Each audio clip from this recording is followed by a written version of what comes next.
السلام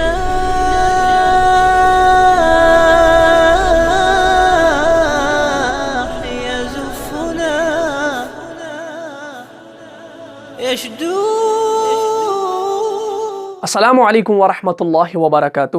احکام تجوید کلاس میں آپ کا خیر مقدم ہے۔ الحمدللہ پچھلی کلاس میں ہم نے ادغام کے 3 قاعدوں کو ہم نے مکمل کر لیا۔ آج کا جو ہمارا ٹاپک ہے وہ اقلاب کا ہے۔ سب سے پہلے ہم جانیں گے کہ اقلاب کسے کہتے ہیں اور قرآن مجید کے اندر وہ کیسے استعمال ہوتا ہے، اس کو بھی ہم انشاءاللہ آج کی کلاس میں جاننے والے ہیں۔ سب سے پہلے اقلاب کیا چیز ہے وہ ہم پہلے جانتے ہیں۔ اقلاب کہتے ہیں تبدیلی کو، کسی چیز کو بدل دینا، اسی کا نام اقلاب ہے۔ اب یہاں پر جو قاعدہ بتایا گیا ہے وہ اقلاب نون ساکن اور تنوین کا ہے، یعنی اس میں نون ساکن اور تنوین کا بھی دخل ہے اس قاعدے کے اندر۔ اب آپ کو سمجھ میں آ گیا کہ اقلاب کہتے ہیں تبدیلی کو، چینجنگ کو، کہ یعنی کسی چیز کو کسی چیز میں بدل دینا، اسی کا نام اقلاب ہے۔ اب سب سے پہلے میں یہاں پر قاعدے کو لکھ لیتا ہوں، اس کے بعد انشاءاللہ آپ کو مثالوں کے ساتھ بھی سمجھاتا ہوں۔ تو اب آپ اس قاعدے کی طرف غور کریں۔ یہاں پہ ہم نے لکھا، پہلے میں اس قاعدے کو پڑھ لیتا ہوں۔ جب نون ساکن اور تنوین کے بعد حرف با آ جائے تو وہاں نون ساکن اور تنوین کے بدلے غنہ کے ساتھ میم کا تلفظ ہوگا۔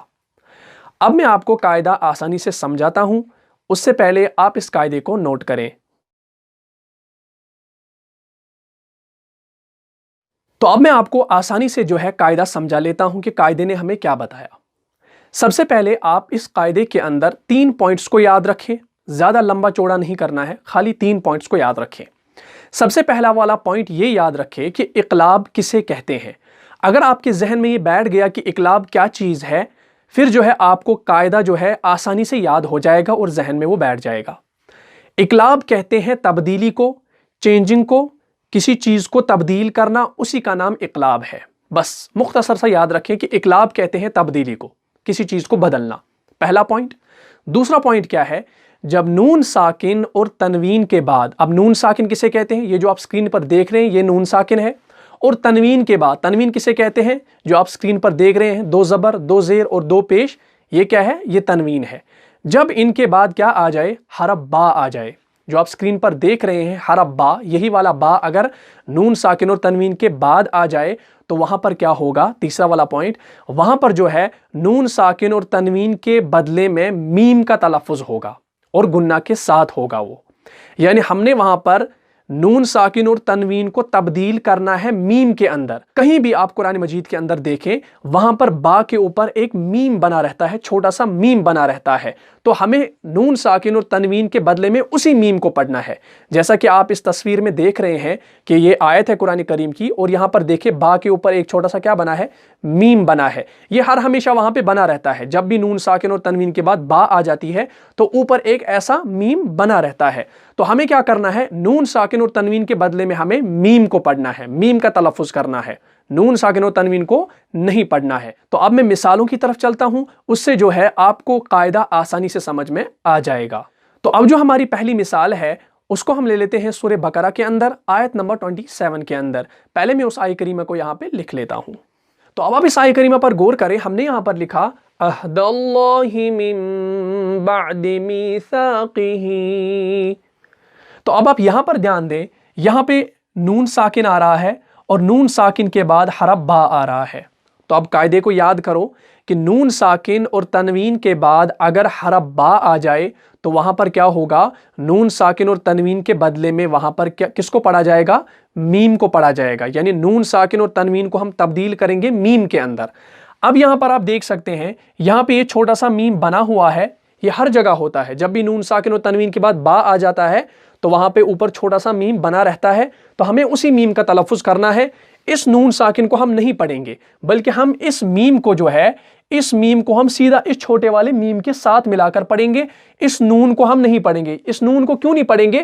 کیونکہ ہم نے اس نون کے بدلے میں اس میم کو پڑھا، یعنی ہم نے نون کے بدلے میں تبدیلی کیا کی؟ ہم نے نون کے بدلے میں میم کو تبدیل کیا، یعنی نون ساکن کو ہم نے نہیں پڑھا، اسی کا نام اقلاب ہے۔ تو جو یہاں پر قاعدہ ہوگا وہ کون سا ہوگا؟ اقلاب کا ہوگا۔ اور اقلاب کا قاعدہ کب ہوتا ہے؟ جب نون ساکن اور تنوین کے بعد با آ جائے۔ تو یہاں پر با آ رہا ہے نا، تبھی اقلاب ہو رہا ہے۔ یہاں پہ اگر یہاں پہ تا ہوتا सा होता, जीम होता तो यहाँ पर इकलाब नहीं होता, और ऊपर जो है ये छोटी सी मीम भी नहीं होती इसके ऊपर, तो यहाँ पर बा की वजह से यहाँ पर इकलाब होगा क्योंकि नून साकिन और तनवीन के बाद आ रहा है। तो जब हम इसको पढ़ेंगे अहदल्लाहि मिन बअदि मीसाक़िही, मीम, हमने इस मीम को जो है इस छोटे वाले मीम के साथ मिलाया, इस नून को हमने नहीं पढ़ा, इस नून को जो है मैंने यहाँ पे मिटा लिया। अब आप यहाँ पर इस मीम को जो है बराह रास्त इस छोटे वाले मीम के साथ मिलाकर पढ़ेंगे। कैसे? मिम मिम, और मिम को जो आप खींच रहे हो ना वो आपको नाक में गुन्ना करना है 2 से 3 सेकंड तक का, हार्डली 2 सेकंड का आप इसमें गुन्ना करें। मिम बअदि मीसाक़िही अहदल्लाहि मिम बअदि मीम, मीम ज़ेर मिम, हमने मिम पढ़ा। नून साकिन क्यों नहीं पढ़ा? क्योंकि हमने उसके बदले में तब्दील क्या किया, हमने उसके बदले में मीम को पढ़ा, छोटे वाले मीम को पढ़ा, तो इसी का नाम इक़लाब है। यानी हमने यहाँ पर तब्दीली जो की वो नून साकिन और तनवीन के बदले में हमने किसको पढ़ा? छोटे वाले मीम को पढ़ा, तो इसी का नाम इक़लाब है। अहदल्लाहि मिन बअदि मीसाक़िही अहदल्लाहि मिन बअदि मीसाक़िही। तो उम्मीद है आपको ये मिसाल समझ में आई होगी। अब हम चलते हैं दूसरी मिसाल की तरफ। तो अब जो हमारी मिसाल है उसको हम ले लेते हैं सेम सूरा यानी सूरह बकरा के अंदर आयत नंबर 181 के अंदर। सबसे पहले मैं उस आयत करीमा को यहाँ पे लिख लेता हूँ। तो अब आप इस आयत करीमा पर गौर करें, हमने यहाँ पर लिखा फमन बद्दलहू बअदमा।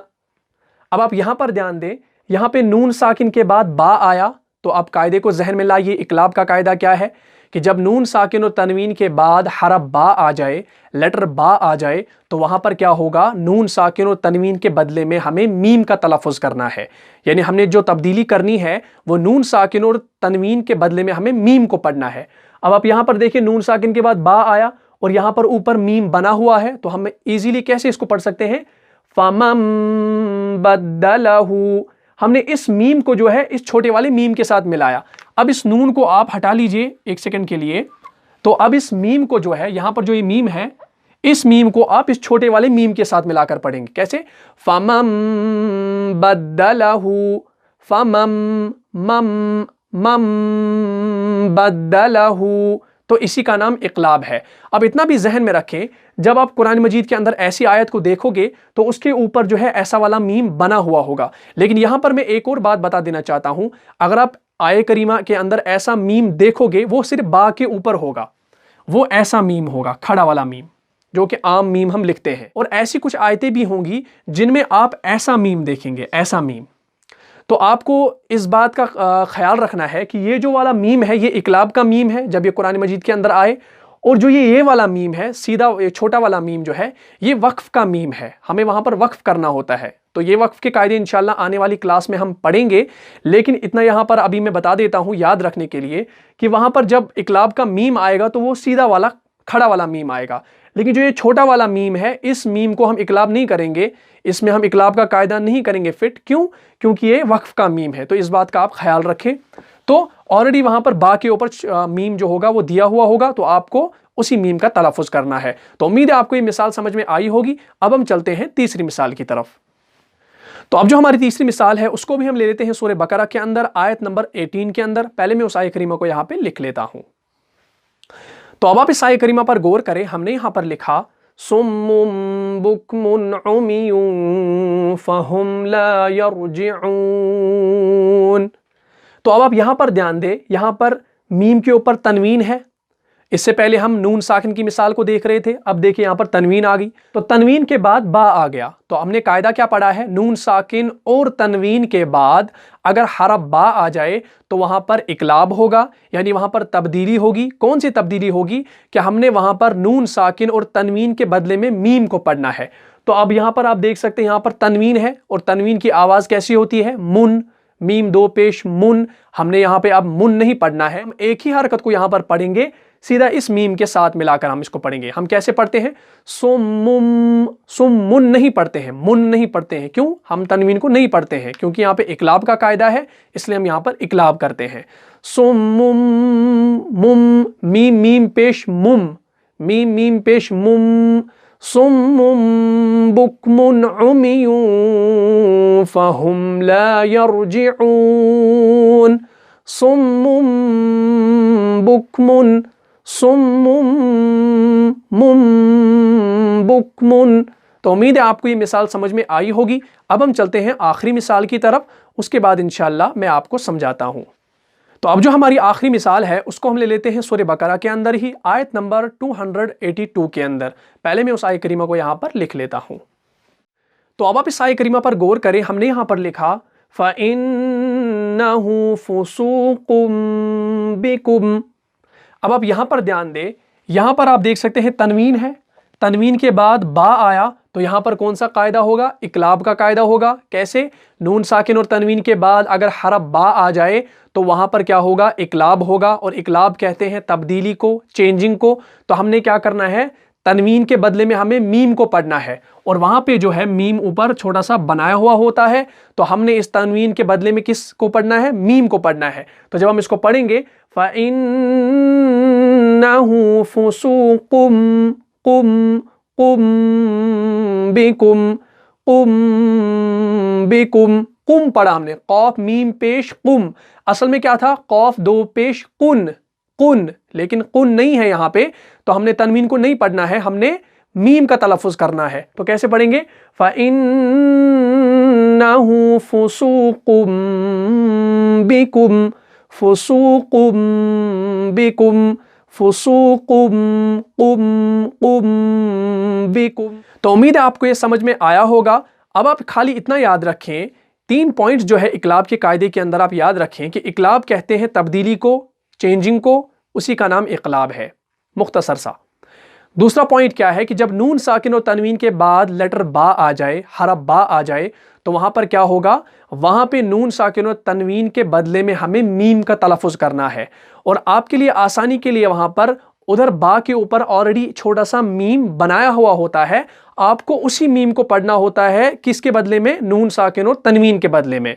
तो इस तरह से जो है इकलाब का कायदा कुरान मजीद के अंदर अदा हो जाता है। तो मुझे इजाज़त दीजिए, आता हूँ इंशाल्लाह अगली क्लास में। तब तक के लिए आप खुश रहें, सलामत रहें, और खुसूसी मेरे लिए दुआ कीजिएगा। अस्सलामु अलैकुम व रहमतुल्लाहि व बरकातुहू।